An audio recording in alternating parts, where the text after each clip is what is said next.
नमस्कार दोस्तों, reality classes में आपका स्वागत है। इस वीडियो में हम लोग सामान्य जागरूकता का लास्ट टॉपिक जलवायु परिवर्तन और पर्यावरण ये कवर करेंगे। तो इसी के साथ आपका जो 10 नंबर का पोर्शन है वो कवर हो जाएगा पूरा। आप इन वीडियोज़ को बार बार देखिए, स्पीड बढ़ा के देखिए और जो आपको पॉइंट्स नोट करने वाले लगते हैं उनको आप नोट कीजिए, जिससे आप एग्ज़ाम में अच्छा परफॉर्म कर सकें। इस बार के पीईटी को सीरियसली लेना है। कई सारे डिपार्टमेंट में वैकेंसी आने वाली है, जैसे कि पीईटी 2021 का भी जो वैलिडिटी है वो 3 महीने बढ़ा दी गई है। और बहुत सारे लोग पछता भी रहे होंगे कि उन्होंने पिछली बार सीरियसली नहीं लिया और उन्होंने एग्ज़ाम दिया नहीं या एग्ज़ाम में अच्छे मार्क्स आए नहीं। तो वो गलती आप इस बार ना कीजिए। आगे पता नहीं इस पीईटी के बाद अगला पीईटी कब हो, तो आप ये समझ लीजिए कि आप अपना बेस्ट देने की कोशिश कीजिए।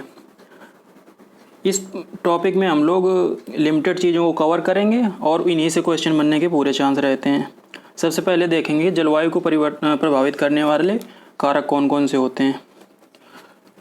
जलवायु टॉपिक आपके भूगोल या ज्योग्राफी में भी है, तो आप उसमें जलवायु से रिलेटेड चीज़ें पढ़ेंगे और डेफिनेशन वगैरह जो इस टॉपिक में पढ़ना है वो मैं यहाँ पे आपको बताऊँगा। तो जलवायु को प्रभावित करने वाले 5 प्रमुख कारक होते हैं।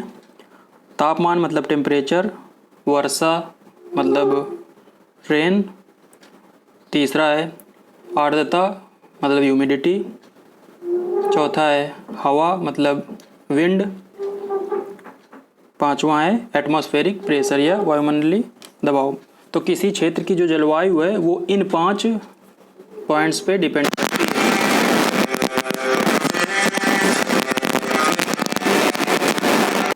अगला जो पॉइंट है वो हम लोग देखेंगे ग्लोबल वार्मिंग। हिंदी में वैश्विक तापन बोलते हैं।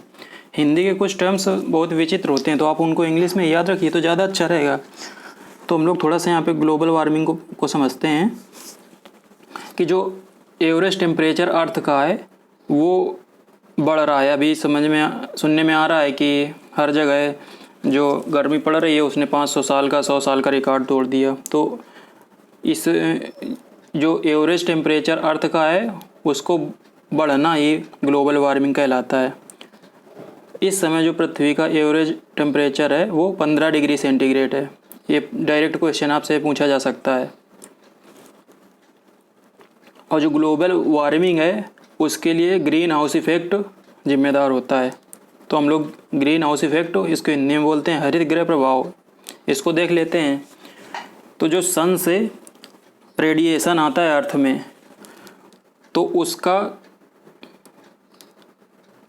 जितना ज़्यादा से ज़्यादा परसेंटेज वापस चला जाएगा तो यहाँ का टेम्परेचर मेंटेन रहेगा। लेकिन है क्या, अभी प्रदूषण जो है, पोल्यूशन बहुत बढ़ गया है। तो जो एटमॉस्फेयर में डिफरेंट गैसेस उनकी मात्रा बढ़ गई है, तो वो जो पृथ्वी से जो टेम्परेचर एमिट होना चाहिए रेडिएशन के फॉर्म में, तो वो बाहर जा नहीं पा रहा है। तो हमारे पृथ्वी के एटमॉस्फेयर में ही ट्रैप हो जा रहा है, तो जिसके कारण जो पृथ्वी का जो तापमान है वो बढ़ रहा है। तो इसी को हम लोग ग्रीन हाउस इफ़ेक्ट बोलते हैं। और ग्रीन हाउस इफ़ेक्ट के कारण ग्लोबल वार्मिंग हो रही है। ग्रीन हाउस जो प्रभाव है उसे उत्पन्न करने वाली गैसें ज़्यादा से कम के क्रम में मैंने यहाँ पे लिखा हुआ है। इससे क्वेश्चन सबसे ज़्यादा बनने के चांस रहते हैं। इसमें जो ग्रीन हाउस गैसें हैं, डायरेक्ट पूछे कौन सी ग्रीन हाउस गैस है, 4 ऑप्शन आपका देगा कौन सी नहीं है, किसका कम प्रभाव है, किसका ज़्यादा है। तो मैं ये जो क्रम लिखा है 1 2 3 4 5 ये सबसे ज़्यादा से कम के क्रम में है। वाटर वेपर एक ग्रीन हाउस गैस है, आप ये याद रखिए, और इसका जो प्रभाव है सबसे ज़्यादा होता है। ये बात अलग है कि ये कहाँ पे कितना प्रभाव डाल रही है, वो उस पर डिपेंड करें कि एटमॉस्फेयर में कहाँ पे वाटर वेपर ज़्यादा है, कहाँ पे कम है। दूसरे नंबर पे कार्बन डाइऑक्साइड CO2, तीसरे नंबर पे मेथेन या मीथेन बोलते हैं CH4, अगली है नाइट्रस ऑक्साइड N2O, और चौथा है क्लोरोफ्लोरोकार्बन्स। इनको आप 5 को याद रखना है। अब हम लोग देखते हैं जलवायु परिवर्तन से संबंधित जो समिट या कॉन्फ्रेंस हुए हैं उनके बारे में। तो उसमें उस डायरेक्ट ये क्वेश्चन बनेगा कि इस सम्मेलन का जो संबंध है वो किससे है, या ईयर पूछेगा ये किस ईयर ऑर्गेनाइज हुआ था, तो ये याद रखना है। तो स्टॉकहोम जो सम्मेलन था वो जलवायु परिवर्तन पे पहला सम्मेलन था। ये 1972 में हुआ था। इसमें पीओपीएच को कम करने का इसका एम था। ये जलवायु परिवर्तन पे पहला सम्मेलन नहीं था, मतलब अलग अलग चीज़ों पे टाइम पे हुए हैं। जलवायु परिवर्तन पे जो सम्मेलन था वो आगे इसमें लिखा हुआ है, कोपेनहेगन जो है ना वो पहला था। तो पीओपीएच को कम करने के लिए, पीओपीएच क्या होते हैं, परसिस्टेंट ऑर्गेनिक पॉल्यूटेंट्स, ये इनका फुल फॉर्म है। पीओपीएच को कम करना इसका स्टॉकहोम सम्मेलन जो था उसका उद्देश्य था। तो सीधा पूछेगा कि जो स्टॉकहोम सम्मेलन है वो किससे संबंधित है, ये पीओपीएच को कम करने से संबंधित है। और ईयर पूछेगा किस साल ऑर्गेनाइज हुआ था, तो 1972 में हुआ था। अगला है मॉन्ट्रियल प्रोटोकॉल। ये मॉन्ट्रियल कनाडा में एक शहर है, वहाँ पे हुआ था, 1987 में हुआ था। और ये ओजोन परत के संरक्षण के लिए इस सम्मेलन में जो एम था, मुख्य उद्देश्य था, वो था ओजोन परत के संरक्षण के लिए कुछ रोड मैप तैयार करना। अगला था जो यहाँ पे दिया गया वो रियो सम्मेलन है। इसको अर्थ समिट या पृथ्वी सम्मेलन भी बोलते हैं। ये 1992 में हुआ था और इसमें SDG निर्धारित किए गए, सस्टेनेबल डेवलपमेंट गोल, हिंदी में बोलते हैं सतत विकास लक्ष्य, और एजेंडा 21 बना। तो जो SDG थे वो रियो सम्मेलन में बने थे। अगला क्योटो प्रोटोकॉल। ये क्योटो एक शहर है जापान में, उसी के नाम पे पड़ा है ये क्योटो प्रोटोकॉल। ये 1997 में हुआ था और ग्रीन हाउस गैसों के उत्सर्जन में कमी हेतु लाना इस सम्मेलन का लक्ष्य था। अगला है कोपेनहेगन सम्मेलन। ये 2009 में हुआ था। इसको COP15 भी कहते हैं क्योंकि इसमें 15 लोगों ने पार्टिसिपेट किया था। तो COP का मतलब कॉन्फ्रेंस ऑफ पार्टीज, इतने 15 कंट्रीज ने पार्टिसिपेट किया था। और यह एक जलवायु परिवर्तन सम्मेलन था, मतलब समिट ऑन क्लाइमेट चेंज। अगला है पेरिस समझौता। ये 2015 में हुआ था और इसको COP21 बोलते हैं। इसमें 21 देशों ने पार्टिसिपेट लिया था और इसमें ग्लोबल वार्मिंग पे चर्चा हुई थी। अगला यहाँ पे लास्ट में जो दिया गया वो है नगोया प्रोटोकॉल। यह 2010 में हुआ था और ये बायोडाइवर्सिटी कंजर्वेशन पे आधारित था, मतलब जैव विविधता संरक्षण पे। तो इतने आपको सम्मेलन याद रखने हैं, उनके ईयर और ये किससे संबंधित थे। नोट मैंने यहाँ पे लिखा है, भारत ने 2070 तक कार्बन न्यूट्रल होने का लक्ष्य रखा है। बहुत ही इंपॉर्टेंट पॉइंट है ये, डायरेक्ट आएगा क्वेश्चन। हम लोग पर्यावरण प्रदूषण के बारे में बात करेंगे। अलग अलग टाइप के जो पर्यावरण प्रदूषण का मतलब पर्यावरण में उन सब्सटेंसेस का आ जाना या पर्यावरण में जो सब्सटेंस हैं उनकी क्वांटिटी का बढ़ जाना, जितनी नॉर्मल होनी चाहिए उससे उनकी क्वांटिटी का बढ़ जाने को बोलते हैं पर्यावरण प्रदूषण। तो सबसे पहले हम लोग वायु प्रदूषण के बारे में बात करेंगे। तो इसमें सबसे पहले देखेंगे कि जो नॉर्मल परसेंटेज ऑफ गैसेस हैं एटमॉस्फेयर में वो उनका परसेंटेज कितना है। तो इसमें मैंने 4 गैसें लिखी हैं, इनका परसेंटेज आपको अच्छे से याद रहना चाहिए। किसी का परसेंटेज भी पूछ सकता है, क्रम भी पूछ सकता है, बढ़ते से घटते क्रम में। नाइट्रोजन, इसका परसेंटेज है 78.09, तो आप 78% याद रख सकते हैं। ऑक्सीजन का 20.84, तो लगभग 21% आप याद कर सकते हैं। इनका दोनों का जरूर याद रख ले। लोगों को कन्फ्यूजन होता है कि कार्बन डाइऑक्साइड का परसेंटेज ज़्यादा है आर्गन से, लेकिन आर्गन का परसेंटेज ज़्यादा है। आर्गन का जो एटमॉस्फेयर में परसेंटेज है वो है 0.93%, जबकि कार्बन डाइऑक्साइड का है 0.03%। वायु प्रदूषण किन किन गैसों के कारण होता है, यहाँ पे मैंने 3 कॉम्बिनेशन लिखे हैं, कार्बन डाइऑक्साइड और कार्बन मोनोऑक्साइड। ये मुख्यतः जो फ्यूल बर्न होता है किसमें, व्हीकल्स में, वाहनों में, उसके कारण ये गैसें उत्पन्न होती हैं। दूसरा SO2 और SO3, सल्फर डाइऑक्साइड और सल्फर ट्राइऑक्साइड। ये जीवाश्म ईंधन मतलब बायोफ्यूल और ज्वालामुखी फटने, इन 2 कारणों से जो एटमॉस्फेयर में ये दोनों गैसें रिलीज होती हैं। तीसरा नाइट्रोजन डाइऑक्साइड, यह मुख्यतः जो फर्टिलाइज़र फैक्ट्रीज होती हैं, मतलब उर्वरक कारखाने होते हैं, वहाँ से उत्पन्न होती है। अगला नोट मैंने लिखा है अम्ल वर्षा एसिड रेन के बारे में आपने सुना ही होगा। तो उसके लिए सल्फर डाइऑक्साइड और नाइट्रोजन डाइऑक्साइड SO2 और NO2 गैसें जिम्मेदार हैं। ये क्या होता है कि HNO3 और सल्फ्यूरिक एसिड H2SO4 ये बनाती हैं। और जो रेन होती है उसका जो pH वैल्यू है यदि 5.4 या इससे कम है तो उसको हम लोग एसिड रेन बोलते हैं। और जो ताजमहल है उसका जो डीकलरिंग हो रही है तो उसका कारण ये एसिड रेन ही बताया जा रहा है। तो ये आप काफ़ी पहले से पढ़ रहे होंगे। अब हम लोग वायु प्रदूषण के बारे में देखेंगे। 85 डेसिबल से ऊपर की जो ध्वनि होती है उसको हम लोग ध्वनि प्रदूषण की कैटेगरी में रख देते हैं। डेसिबल जो डीबी लिखा है, ये डेसिबल जो ध्वनि की तीव्रता है उसको मेजर करने की यूनिट है।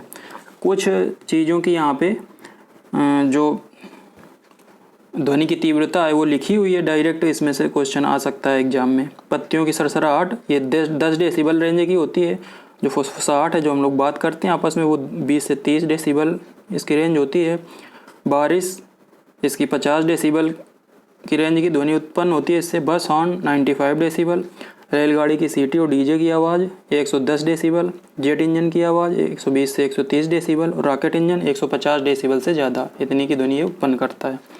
ये आपको याद रखने हैं। अब हम लोग जल प्रदूषण देखेंगे। तो जल में भी अनवांटेड केमिकल्स जो मिलते हैं उनकी वजह से कुछ रोग होते हैं और उनका इफ़ेक्ट क्या होता है वो हम लोग देखेंगे। पहला है मिनी माता। ये जो पारा होता है Hg, इसका डिनोट करते हैं सिंबल जो Hg है। मिनी माता जो रोग है इसमें याददाश्त कमज़ोर हो जाती है, ये पारा की वजह से होता है। तो जल प्रदूषक हो गया पारा। दूसरा है मेटासिस, ये नाइट्रोजन के ऑक्साइड्स की वजह से होता है। इसमें शरीर नीला पड़ जाता है तथा शीघ्र मृत्यु हो जाती है। अगला है ब्लैक फुट रोग, ये आर्सेनिक वाटर में आर्सेनिक की अशुद्धि के कारण होता है। इसमें शरीर की त्वचा, फेफड़े, गुर्दे को प्रभावित करती हैं और ब्लड कैंसर भी हो सकता है। अगला इटाई रोग, ये कैडमियम की वजह से होता है, मतलब जल में कैडमियम के मिल जाने से। ये जितने कारक लिखे हैं ये सब वाटर में मिलेंगे, उसके बाद जब हम लोग उस पानी को ग्रहण करेंगे तो उससे ये डिजीज होने के चांस रहते हैं। तो इटाई रोग में हड्डियाँ के संबंधित रोग हो जाते हैं। फ्लोरोसिस, ये फ्लोराइड्स की वजह से होता है। इसमें जो हमारे टीथ होते हैं उनका डीके स्टार्ट हो जाता है, दांतों का क्षय लिखा है हिंदी में। हम लोग रेडियो एक्टिव प्रदूषण के बारे में देखेंगे। रेडियो एक्टिव प्रदूषण वैसे जनरल सेंस में जो रेडियो एक्टिव सब्सटेंसेस होते हैं वो अपने आप रेडियो एक्टिव रेडिएशन फैलाते हैं। और यदि इसके कांटेक्ट में कोई जीवित व्यक्ति, पशु या और कोई पक्षी जो भी आएंगे तो उनके बहुत ही ख़राब इफ़ेक्ट होते हैं इन पे। तो इसीलिए न्यूक्लियर पावर प्लांट जो होते हैं ना उन पे सेफ्टी बहुत ही अटमोस्ट लेवल की रहती है और कोशिश की जाती है कि जो वहाँ पे काम कर रहे हैं उनको रेडिएशन के कांटेक्ट में वो कम से कम आएँ। आयोडीन 131, ये थायराइड कैंसर के लिए उत्तरदायी है। स्ट्रांसियम, इसका सिंबल है SR। स्ट्रांसियम 90, ये ब्लड कैंसर के लिए जिम्मेदार है। हम लोग यहाँ पे 3 दुर्घटनाएं पढ़ेंगे। जो चेरनोबिल दुर्घटना और फुकुशिमा दुर्घटना, ये है वो न्यूक्लियर प्लांट से रिलेटेड है। जबकि जो भोपाल गैस त्रासदी है वो मिथाइल आइसोसाइनाइड, इस गैस के रिसाव की वजह से ये भोपाल गैस त्रासदी हुई थी। ईयर आपको याद रखने हैं, कौन सी गैस जिम्मेदार थी ये याद रखना है इसमें। भोपाल गैस त्रासदी का, ये भोपाल गैस त्रासदी 2-3 दिसंबर की रात में हुआ था, मतलब 2 दिसंबर की रात में और 3 दिसंबर अगला दिन होगा। तो 1984 को हुई थी भोपाल में। और यूनियन कार्बाइड एक कंपनी थी, उसका एक प्लांट था, उसमें स्टोर थी MiG gas, MIC gas, methyl isocyanide या साइनेट। तो इसका रिसाव हो गया था जिससे काफ़ी लोग मर गए थे यहाँ पे, मतलब काफ़ी बुरी दुर्घटना थी ये। और इसका केस काफ़ी लंबे समय तक चलता रहा और सरकार पे भी आरोप लगते रहे कि जो इनके हेड थे उनको बाहर भेजने में सरकार का भी हाथ था। चेरनोबिल दुर्घटना 1986 की है, ये यूक्रेन की है। वहाँ nuclear reactor out of control हो गया था, इसमें भी शायद 100 के आसपास लोगों की डेथ हो गई थी। ये फुकुशिमा दुर्घटना 2011 की है जापान में, और यहाँ पे हुआ तो क्या था कि सुनामी आई थी जिसकी वजह से जो रिएक्टर था उसमें प्रशीतक की सप्लाई बंद हो गई थी। तो इसमें रेडिएशन नहीं हो पाया, बाहर नहीं निकल पाया था, लेकिन बस अलार्मिंग कंडीशन जनरेट हो गई थी, कंट्रोल कर लिया गया था, इसमें किसी की डेथ नहीं हुई थी। तो ये 3 दुर्घटनाएं आपको याद रखनी है। कुछ और अन्य प्रदूषक हम लोग देखते हैं। आर्सेनिक, कोयला भट्टी जो होती है वहाँ से निकलता है, वो फेफड़ों त्वचा के रोग होते हैं इससे।